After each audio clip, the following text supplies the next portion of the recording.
Good morning. Morning.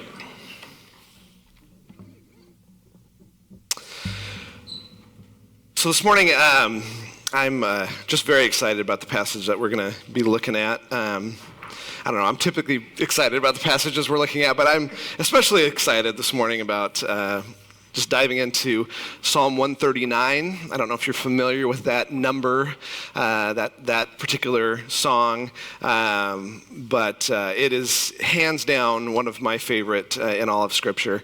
And so I'm excited we get to get into it today. But as a reminder of kind of where we've been this summer, doing kind of this topical study, we spent really all of June talking about God's control over everything, his power over everything, that he has complete control over creation and everything in his creation. He has complete control over people and people groups and nations and rulers, and he has complete control and power over you and I. And we talked last week about how that can bring up some questions, because if God is that powerful, and he is that powerful, what if he does not know how to use this power that he has? What if he's like one of those 7-year-old kids who gets behind the wheel of a car and wreaks havoc, right? You got all this power, but you have no idea how to use it. Maybe that's our God. And I don't know if you've ever felt that way. I know I've felt that way. Like, God, you just don't know. You just don't understand what's going on with this. But we started last week just looking at the fact that God knows everything, literally everything about everything.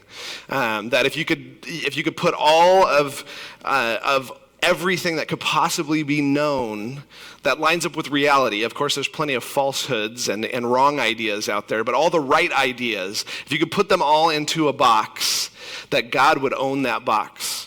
It's his box. He knows far, far more than we know. We know very, very little. We think we know a lot. But then we looked at that passage that should check us when we start to think, I've kind of got things figured out. I've studied enough. I've lived long enough. I've got some things figured out. That's the moment that we go, that God says, those who think that they know something don't know as they ought to know, right? You need to kind of rethink that. We have a very limited ability to know things. And so, with that kind of dichotomy in mind, that he knows everything and we know very, very, very little, he calls us just when kind of the storms are swirling in our lives, things are not going the way we want them to go, he calls us just to be still, just to zip it and know that he is God. Because he is. He's trustworthy. This morning we're going to just kind of flesh some of that out a little bit more specifically about his knowledge of us. So let's pray and we'll get into Psalm 139. Lord, I just thank you for this part of Scripture. All Scripture is good, but I just particularly appreciate what you put on David's heart here, and the truths that are just packed into this song, and what they mean for us, what they mean for us understanding how truly intimately you know us. Lord, I just pray as we talk through this morning that your word would be clear, that you'd help me get out of the way and just make your truth very, very clear. Pray this all in your name. Amen. So, Psalm 139 is really broken up into 4 different, they call them strophes. They're just like sections, kind of like verses, like in a hymn that doesn't have a chorus. You know, a lot of the praise choruses we sing today, praise songs we sing today have choruses in them. But like the old, an old hymn that just has verse 1, verse 2, verse 3, verse 4, that's how this psalm is arranged, really into four verses or groups of verses.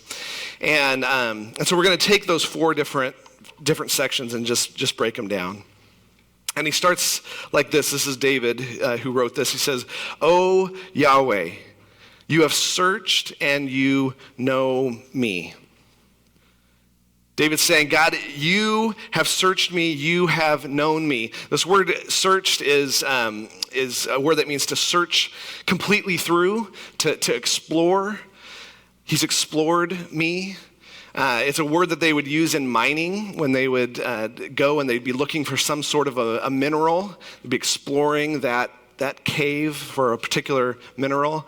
I don't know about you, but when I think of mining, my mind directly goes to like the 1800s and some toothless guy with a pickaxe, and a straw hat, or not a straw hat, whatever those hats are. This guy, gold rush guy, who's like digging into some rock face to try to find his fortune. I wasn't there. I'm not old enough to have been there in that time, but I can imagine that those guys, as they were like picking into the side of this hill, that every time they kind of took off a chunk of that they would be looking, they would be inspecting every single moment, every single aspect of that little chunk they took off, and just looking for the faintest little vein of gold. Because if they could just find that, they would have their fortune, right? So they would just dig and dig, and they would go way, way into a mountain and just keep digging and keep digging. And every little chunk they take off, just exploring that area and trying to look for the faintest bit of gold. And that's the idea here, that God's mined us. He's dug into us. He's examined us thoroughly. And he knows us. Just like I would imagine that some miner who's like, I don't know, 100 yards into a cave, that he would know that cave super well. Like every little chunk, every little meandering, he would just know that cave super well because he carved it out. And the whole time he was inspecting it and trying to see what was there. God, because he's mined us, he's searched us thoroughly, he knows us. He's very, very acquainted with us. He's penetrated every part of us. And he has really just a truly intimate knowledge of each one of us. And then he kind of starts to flesh it out here. He says, you know when I sit down and when I rise up. This is a figure of speech that they would call a merism, which is like taking two things together to represent the whole of something. We do this when we talk, the Bible talks about the heavens and the earth. We've talked about that idea, that everything up there in the universe and everything down here, it means everything, right? Take two things, it covers everything. Today we talk about the land and the sea, or the rich and the poor, the young and the old. And you take those two things together, you go, the young and the old. Well, you're either old or you're young. That's everybody, right? Includes everybody. And so he's like, when I sit down, when I'm kind of resting and not in action, in motion, and when I get up and I'm doing things. Covers everything. He knows all of our actions, everything that we do. He knows whether you slept on your left side or your right side last night or your back. He knows that. You might go, oh, I know, I always sleep on my left side. Well, were you up at 3 a.m.? Maybe you were on your right side and you didn't know it. God knows. He knows what you had for breakfast this morning. I don't eat breakfast. I know it's bad, so I didn't have any breakfast, and he knows I didn't have any breakfast this morning. I had a lot of coffee this morning, though. He knows what TV show you watched last night. He knows how many times a day you check your Facebook feed. He knows what you looked at on your computer on Tuesday. He knows everything that you do throughout your day and everything that I do throughout my day. He goes on and he says, you understand my thought from afar. So not only does God know all the things that you do throughout your day, all the activities of your day, which honestly someone else might know that. If someone kind of was in your hip pocket all day and walked through your whole day with you, they would see everything you did, all of your actions throughout your day. But what they wouldn't see, what they couldn't see, was what's going on the inside, your thoughts, what you're thinking through. But he understands our thoughts. He perceives them. He has insight into our thoughts. He has insight into our motivations, why we're doing what we're doing. He has insight into our intentions and our frustrations and our anger and our confusion. He knows when our motives are pure. He knows when we have lustful thoughts. He knows when we think about anything, passing thoughts. He knows them all. So he not only knows all of the external stuff about our day, but he knows all of the internal stuff going on in our day. He goes on, he says, you scrutinize my path and my lying down. Scrutinize is kind of a funny word. Anybody use scrutinize in their normal everyday conversations? I don't. Scrutinize means to winnow. Anybody use winnow in their everyday conversation? It means to sift. Okay, so if you bake or anything, you might know what sifting is all about. I picture I don't know why, but I picture like a bag of grain and like someone taking their hand and kind of doing this with the grain. That's sifting. And God does that with all of our ways. He just sifts through all of our ways, all of our paths of our day.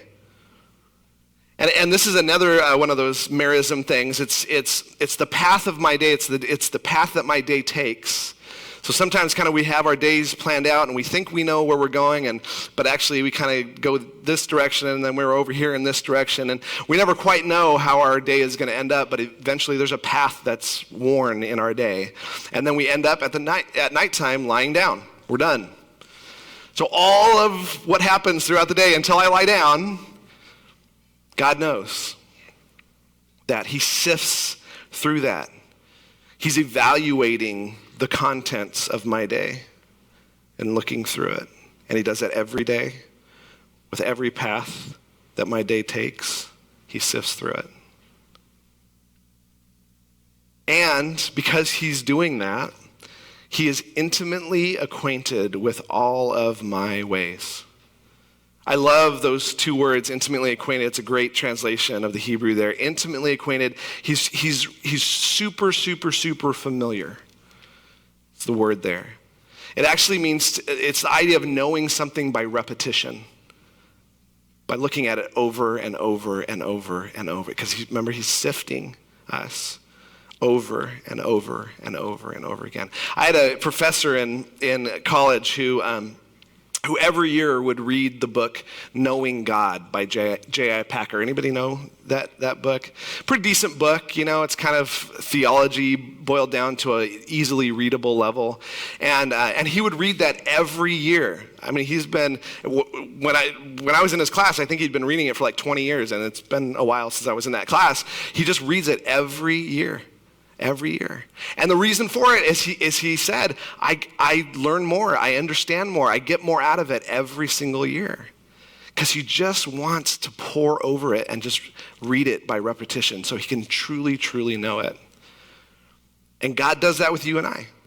He knows us so deeply, so intimately. And not only what we do, or when we do what we do, but he's intimately acquainted with all of our ways, the way we do what we do.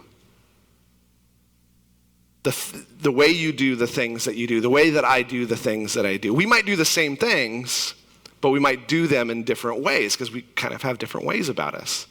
I had some We had some friends at our house this week from San Diego. Their son, Micah, had been staying with us for the last couple weeks. You guys might have met him. I think he was here last Sunday, real tall, skinny kid. And he's been staying with us for a couple weeks, and the rest of his family came up for a couple days. And his dad, Dan, is a really good friend of mine. Love Dan to death. Dan has a very, very distinct personality. If you spend much time around him, you'd be able to pick up on some of who Dan is. And Melissa and I, many, many times throughout the years, we've known them for a really long time, we'd see something that Dan does, and we're like, oh yeah, that's so Dan, right? Like, that's so Dan to do that. You probably have people in your life that you're like, oh yeah, that's so Nate to do that, right? It's just kind of their way of doing things. And God, we all have those ways. God is intimately acquainted with your ways. Maybe you're a people pleaser, or a conflict avoider, or a guilt layer. Any moms out there? You got that guilt laying thing down, you know? Maybe you're a control freak and you always have to have things kind of your way. God knows all your ways. He goes on, he says, even before there is a word on my tongue, behold, O Yahweh, you know it all. He knows your words. He knows what you say. Every single word that comes out of your mouth, he knows that. Every encouragement that you give, every word of praise to him and worship to him that you give, every snide remark that you make behind someone's back, every crude joke that you make only with that group of people because they, will accept you if you make that crude joke. Every word that comes out of your mouth, he knows every single one of those words. But it's more than that. It's more than him just knowing your words. He knows your words even before they come out of your mouth. Melissa and I have experienced this over the years. I'm sure you can relate to this if you've been married for long, that I'll say something and Melissa will say, I knew you were going to say that. I knew it. I just knew you were going to say that because she knows me. She knows me really well. She's seen me in that situation before. She knows that I'm going to say whatever that is, right? And that happens from time to time with us, and I'll do it with her. I was like, I knew you were going to do that. I knew you were going to say that. But God says that all the time about you. Like, before you say anything, he's like, yeah, I knew you were going to say that. I knew it. I know you so well. He's got you so pegged, you and me so pegged.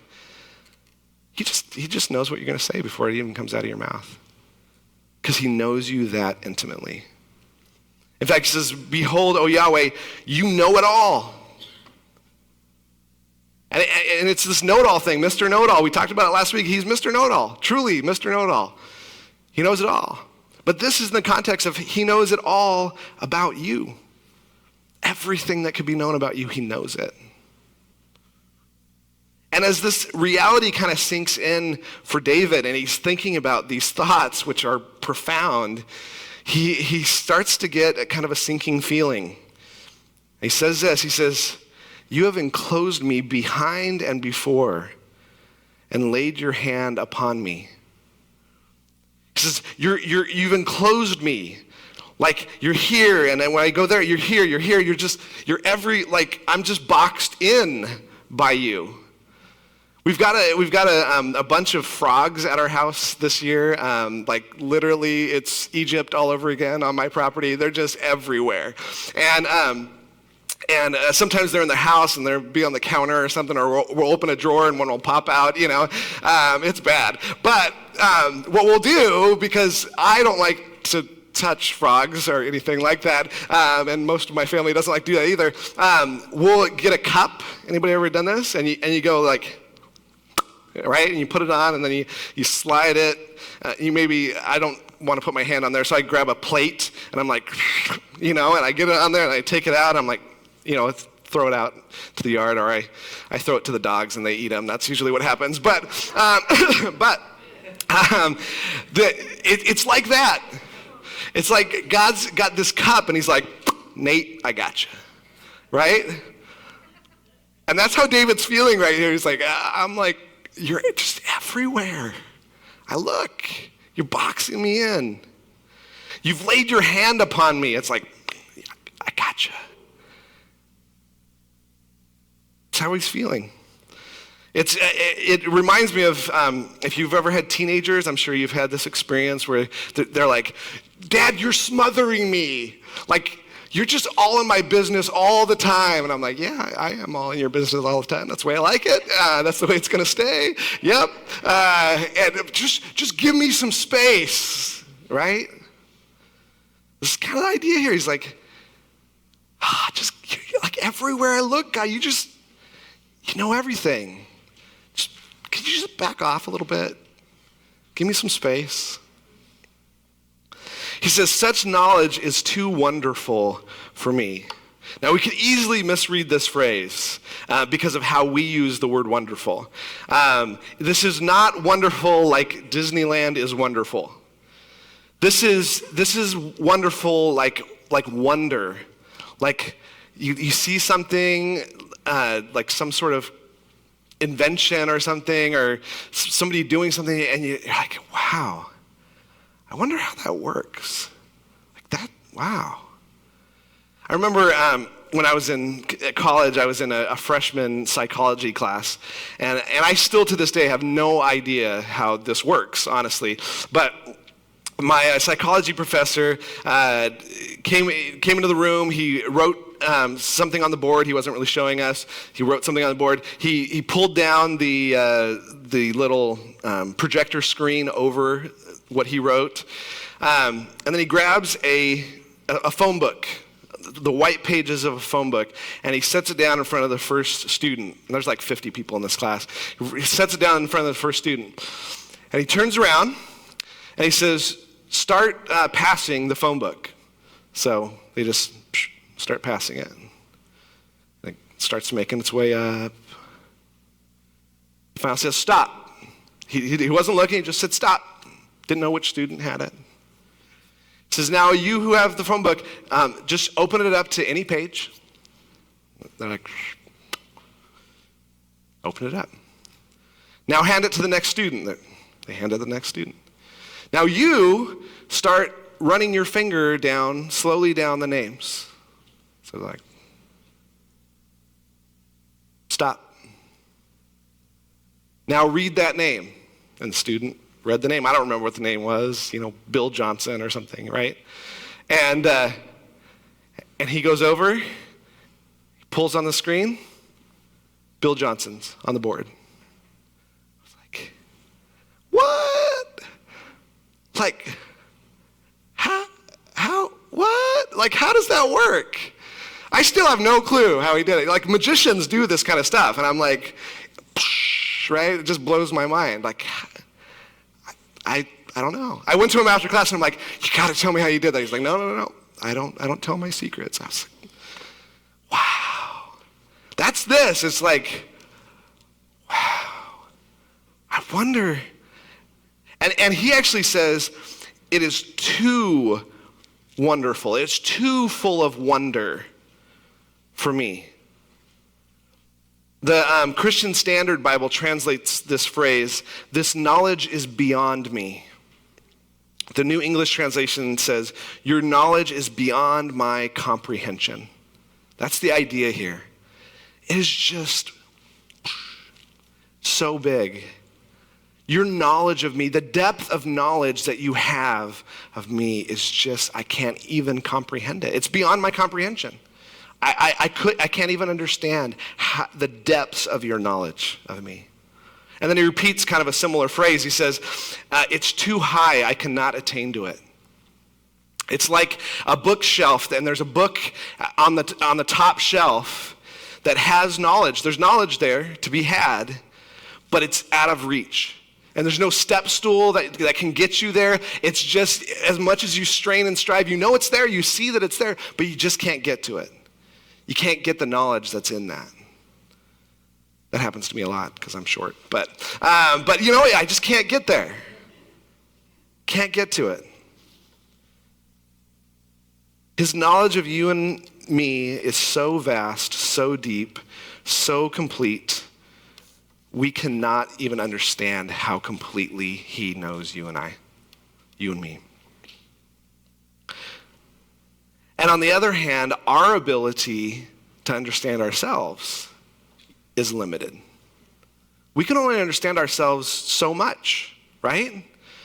I'm sure we've all had situations where this becomes very apparent, where we're like, man, why do I act that way? Like, I don't understand that about me, right? We have a limited ability to understand ourselves. And that's actually why we need community, is because other people can see our blind spots and be like, they can help us with that. But also, we need to understand, the more important thing we need to understand is that we're limited in our ability to understand ourselves. He is unlimited in his ability to understand us. It's the level of knowledge he has for us. The point on your handout is, God knows everything about me. He knows me better than I could ever know myself. God knows everything about me. He knows me better than I could ever know myself.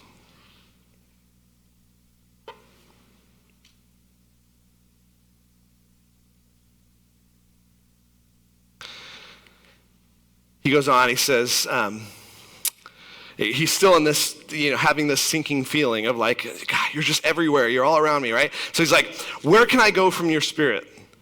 Where can I flee from your presence? I gotta know, like, I just want to get out. I need some space. It's this teenager who's like, I need some space. And then they graduate from high school and they're like, college, yes, I get to go have my space where they're not in my business all the time, right? Just tell me where college is in life. Where can I go, God, that you will not be surrounding me all the time and know everything about what's going on with me?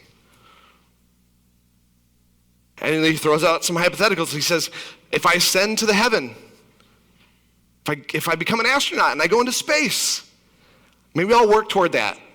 It's hard to become an astronaut, but I'll put the work in if it means that I can get a little bit of peace and quiet without you, looking over my shoulder all the time. No, you were there. That was a waste of effort.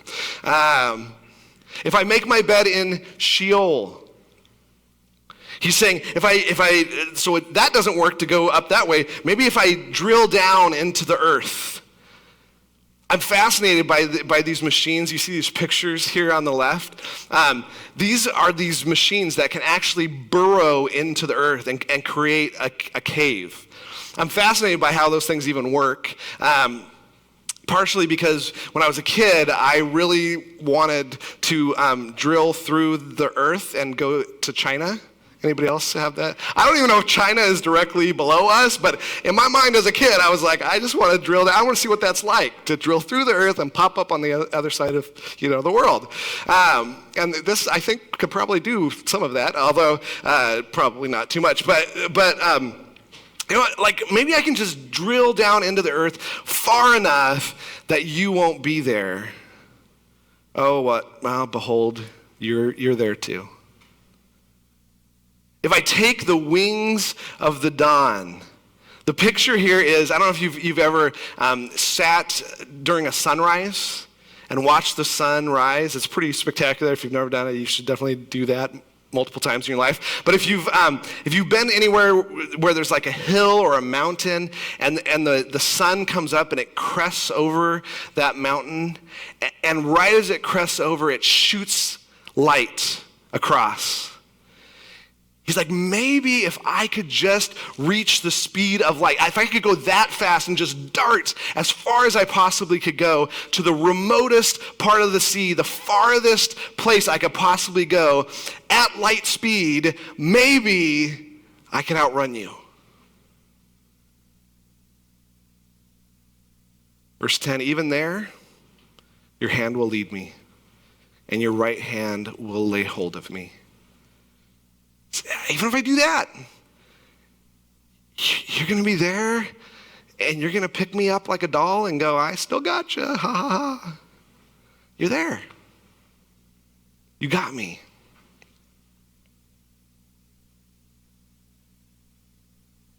He's kind of out of options at this point. He's like, if I go up, you're there, down, left, right. I don't know.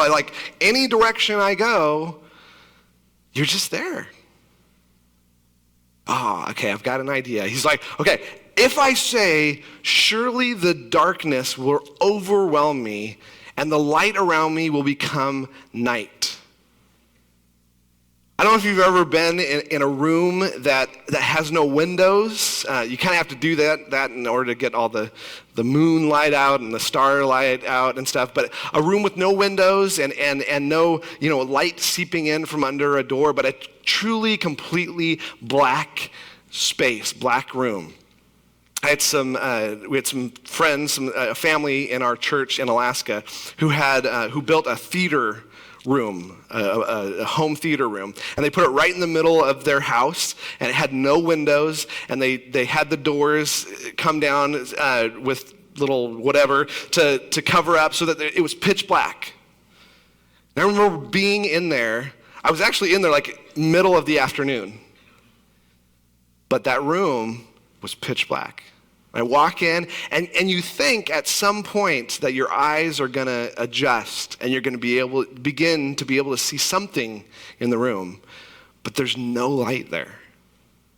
My eyes never adjusted. I couldn't see anything.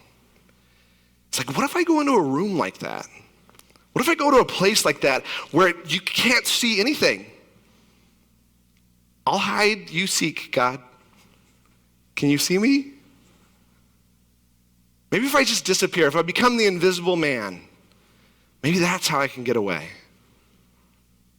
And he says, even the darkness is not dark to you. The night is as bright as the day. Darkness and light are alike to you. God's eyes, his vision is not limited by light. Ours is. Our eyes, we can only see when there's light present. God sees it all the time. Our list of hypotheticals might be a little different than this. We might say, maybe in the privacy of my own home, you'll give me a little bit of privacy, God. No. Maybe in my bedroom. No. Maybe on Friday nights, you'll give me just that night. Yeah, I know like Sunday mornings when I'm at church, like you can see me there, of course, like you're there and you're looking down or whatever. But Friday nights, just give me that space, that time. Maybe if I go into incognito mode on my browser, you won't be able to see what I'm doing on there. I'll just hide in my thoughts. I'll never say anything. I'll never speak anything out, but I'll just hide all this stuff in my thoughts. And he's like, I'm everywhere. You can't get away. Which is the point. There is nowhere to hide. There's nowhere to hide. He goes on, verse 13. It says, for you formed my inward parts. You wove me together in my mother's womb.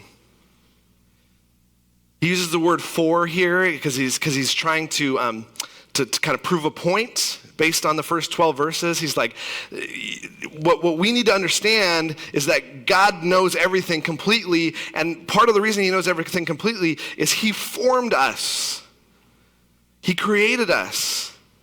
He formed our inward parts, literally like our guts and stuff, right? Like the stuff inside of us, he formed that. He formed our heart. He formed our brain and the synapses that fire and how they fire. He created that.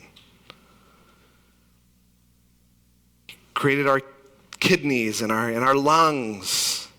And our breathing capacity, he fine-tuned that to exactly what he wanted it to be. And he did this, he uses the word, he wove me together. Literally, that's the idea of like taking thread and yarn and actually creating something out of it. And you might go, no, but like, I know from science, like when I was in my mom's tummy, it was like a series of chemical reactions and biological processes that ended up happening. Yeah, that did. But those were God's knitting needles to create you exactly how he wanted to put you together. Your athletic ability or lack of athletic ability,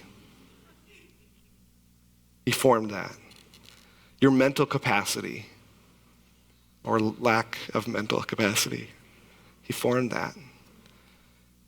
How tall you were going to be. God, 5'6", really? No, it's good. Your body type, the color of your hair, the color of your eyes. Put that all together. He knitted you together. If we're talking about like the idea of nature versus nurture, you guys familiar with this idea?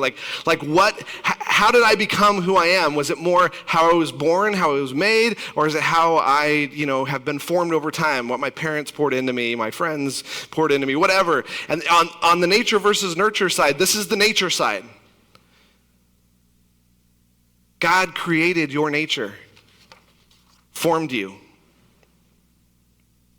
in your mom's womb.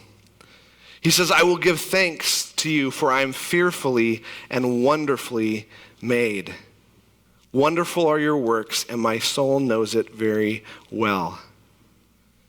Fearfully is kind of an interesting word here. If you just read it, it's like, I'm fearfully made? What is that? I actually like better, my favorite translation of this Hebrew word is awesome, because I can say, I'm awesome.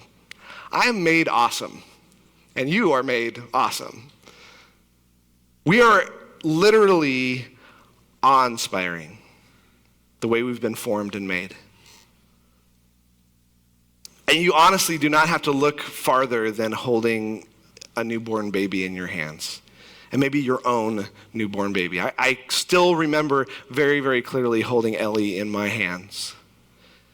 I was just fascinated. Literally, I could not take my eyes off of her. Like the little fingerprints on her fingers, and then how there was this these little fingernails, and just wow. It's amazing. We are awe-inspiring. We've been made wonderfully, which literally is extraordinary. We're extraordinary. Beyond any person's power to create. This is clearly a God thing, you and I. In fact, I've talked to a number of doctors who have, and nurses who are like, I don't know how you can study the human body and not think there's a God. It is just so fascinating. So awe-inspiring. I did a little bit of research. I was curious. I looked up some facts about our bodies, and most of these I did not know.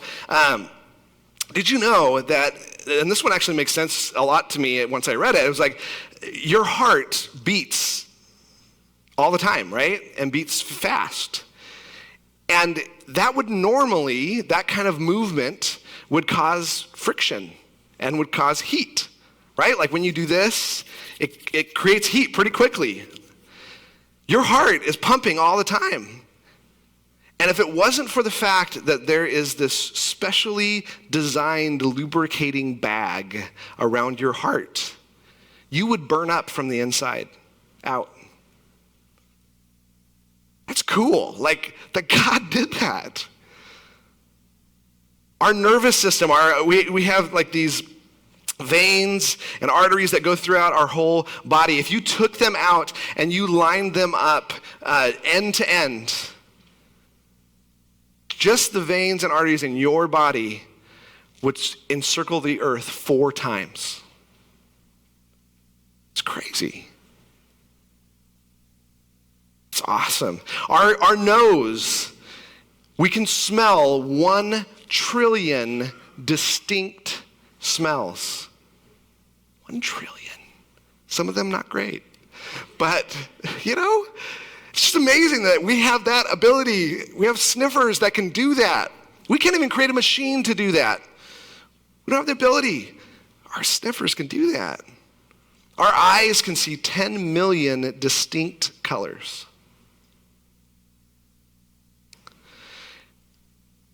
This one's kind of interesting. As you breathe, generally what happens is most of the air that you're breathing in goes in one of your nostrils. Think about it. Try it real quick and go, oh yeah, it's kind of, I've been doing this for days after I found out about this. I'm like, oh, that's interesting. Here's the really interesting thing. Every couple of hours, your body switches to the other nostril. Isn't that crazy? Like, our bodies are cool. They're amazing. I like this one too. We've been swimming a lot this summer because it's hot, and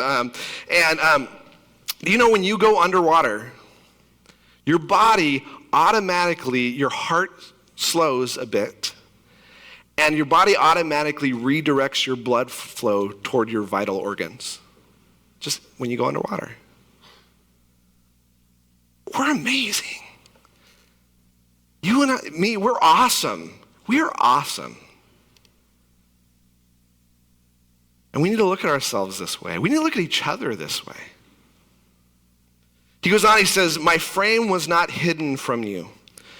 Literally, my bones, my skeletal structure was not hidden from you when I was made in secret and skillfully wrought in the depths of the earth.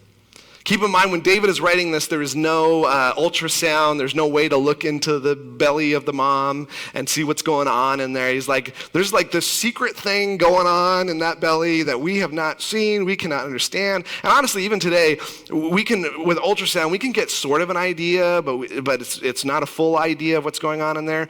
We only really even check it like a few times during a pregnancy, and we get little snapshots of what's going on in there. He's like, but you, God, you viewed it the whole time. You know exactly what was going on in my mom's womb every second of every hour of every day that I was being formed. You saw it. And he says, and in your book were all written the days that were ordained for me, when as yet there was not one of them. So before you were even born, when you were still an embryo, when you were still in your pre-birth state, God wrote a book about your life. Literally, the word ordained means to form or to fashion or to forge, to hammer out, for something to take shape, to plan or to design. It's the same word that's used in Genesis chapter 2.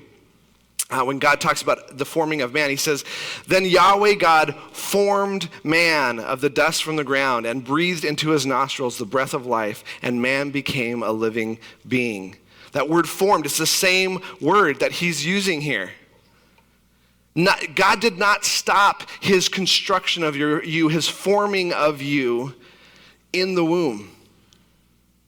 He laid out every day of your life after that. He formed it. He hammered it out before 1 minute of your life happened. He literally wrote the book on you. This means God is not working on the fly. He's not like, oh, whoa, hey, what just happened right there? Okay, what are we going to do? That's typically how I respond in life. It's like, I'm pretty like regimented, and this is, I want to know what the path is and what I'm doing, and something goes wrong, and I'm like, whoa, hold on, like, Melissa, what do we do here? Like, I don't know, right? I'm trying to work on the fly. God's not working on the fly. It's like, yeah, I wrote that story well before you were even here.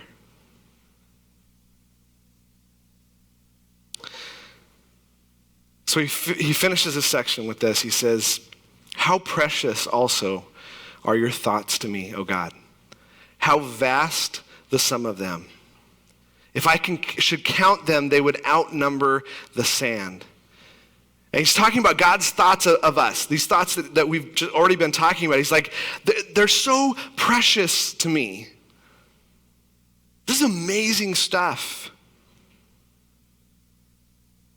Your thoughts on me, you know everything about me. You know me so well. You know my circumstances so well. You know me way before, much more than I know myself. You wrote my book. You know better than I do what my strengths are, what my weaknesses are, what my tendencies are, what my sin patterns are that I typically get caught up in. You know it all. And then he says this great statement as he reflects on that. He says, when I awake, I'm still with you. God, who knows all the deepest, darkest corners of our heart, things that we don't even really understand or know, he knows it all. And tomorrow morning when you wake up, God is right there.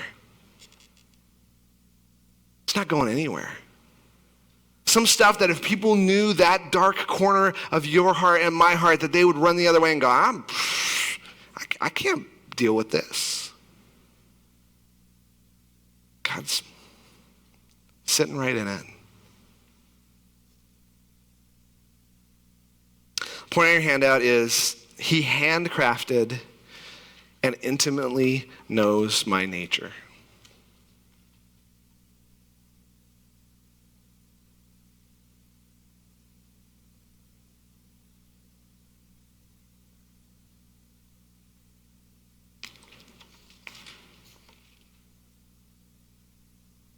And not only my nature when I started out, but also on the nurture side of things, right?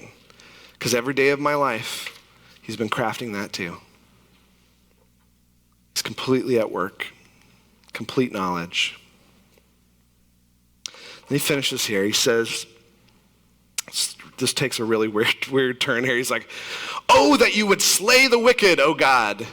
Depart from me, therefore, men of bloodshed, for they speak against you wickedly, and your enemies take your name in vain. Do I not hate those who hate you, O Lord, O Yahweh, and do I not loathe those who rise up against you? I hate them with the utmost hatred, and they become my enemies. David, what's going on, man? Like we're talking about God's knowledge of us and like how great it is that God's still with us after he knows us, and then all of a sudden he's like, I hate everybody, you know? It's like, what is going on here? But he's being honest about his circumstances here. He doesn't say this, he doesn't make this clear, so I'm kind of extrapolating this here, but I think it would be easy for us when we go, because God does know everything, for us to go, I guess I don't need to talk to God about what's going on with me because he knows it already. You ever felt that way? I know I've been in that place. I'm like, he already knows it. We don't need to discuss it. We don't need to rehash it or whatever. No, he's like, be real and honest, genuine. Yeah, sure, he knows it. He wants to hear your heart. And this was David's heart. He's looking around and he's like, there's just enemies everywhere, and they're enemies of you. That's my biggest problem. They're enemies of you, and I hate them. Can you just destroy them? Wipe them out. He's just sharing his heart, making his requests known to God. But then I love how he flips it here in 23. These two verses are a prayer that I personally have prayed, I don't know how many times, countless times in my life. He says, search me, O God. He's like, I hate these guys. They are terrible. The circumstances in my life are just, it's a mess. It's terrible. It's horrible. So God, would you search me? Would you look at me and what's going on in my heart and know me? I think we have a real tendency, I know I do, to get the things I get really, really irritated about in other people are really the things that are struggles in my own life. Those are the things that really make me irritated about other people or other circumstances that are going on, or things that I know are going on in my own heart. Yeah, maybe not that exact thing, but a very, very similar thing. David's like, search me, know me. In fact, these are the same two verbs that he uses in verse 1, where he says, "Oh Lord, you have searched and you know me. You've mined me and you understand me." It's the same thing. But he's going, you know me, you've searched, you've known me, you know who I am. Today, do it again. Search me again. Mind me again. Go through me again. And know me. Understand me today. What's going on with me today. I don't understand what's going on with me today. So search me, know me, and try me and know my anxious thoughts. Try me is to test the quality of something. It's what we do when we're cooking. If you cook much and maybe you're making a soup or something and you grab a spoonful and you're like, oh, it needs a little more salt. It's like, try me, test me out. Anybody a Panda Express fan in here? Really? Only 2 of you guys? 3? Come on, Panda Express is great. What's the first thing they say when you walk through the door? Anybody know? What? No, not search. Want a sample? That they're trained to say that. You walk up to the counter, want a sample? Sure, yeah, I'll have a sample of that and a sample of that, and just give me one of everything and I'll just sample it all, right? They're like, do you want a sample? That's what he's saying. God, sample me. How do I taste? What's going on with me? Try me, test me, figure out what's going on with me, and know me. Know my anxious thoughts, my troubled thoughts, my unsettling thoughts. I don't even understand what's going on up here. Help me understand. And see, as you sift through me, as you search me, as you mine me, see if there's any hurtful way in me. Because I don't know. Hurtful way literally is the way of pain. It's the wrong way.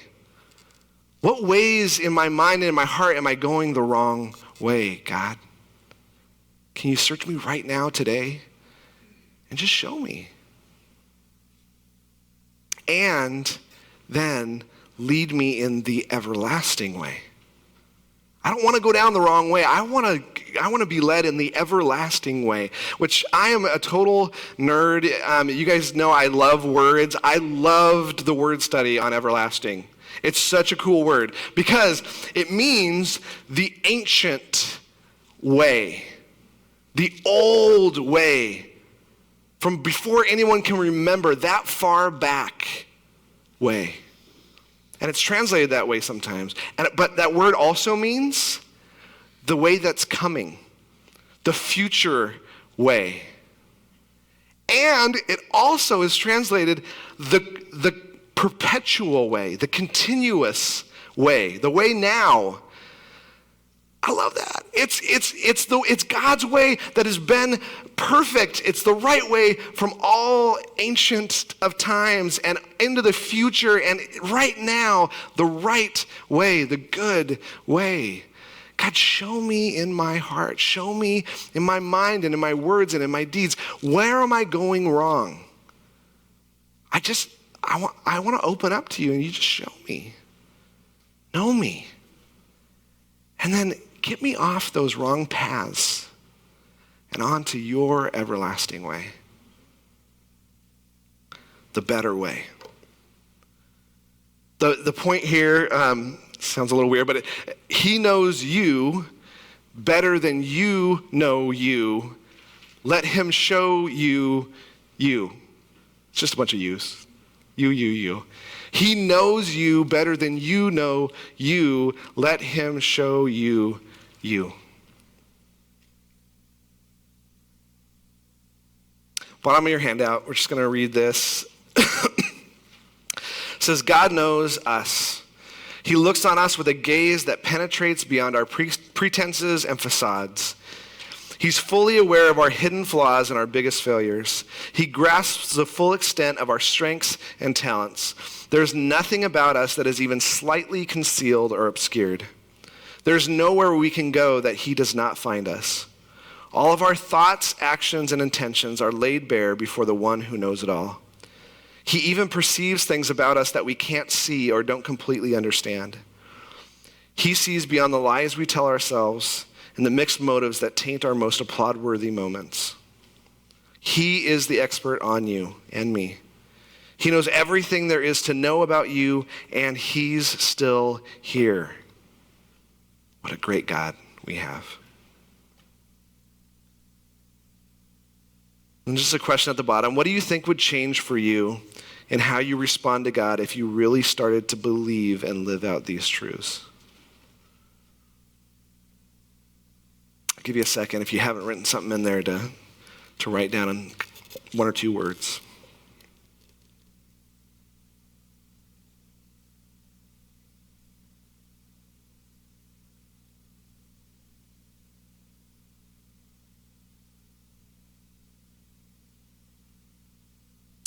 Lord, we are so thankful that you stick around. It feels constricting at times, especially when we want to walk away from your good way, your everlasting way. We just want to hide. We just want to have a moment to ourselves where you're not peering over our shoulder and understanding us, Lord. But that's not truly what we want. In our heart of hearts, we want you to know us, and you do. We want you to show us hurtful ways in our lives. Lord, we just ask you to do that. We pray with David to search us, God. Know our hearts today, this morning. Try us. Know all of our anxious thoughts, Lord. See if there be any hurtful way in us, and lead us in your way, your everlasting way. Expose us this morning, Lord. Pray this all in your name. Amen.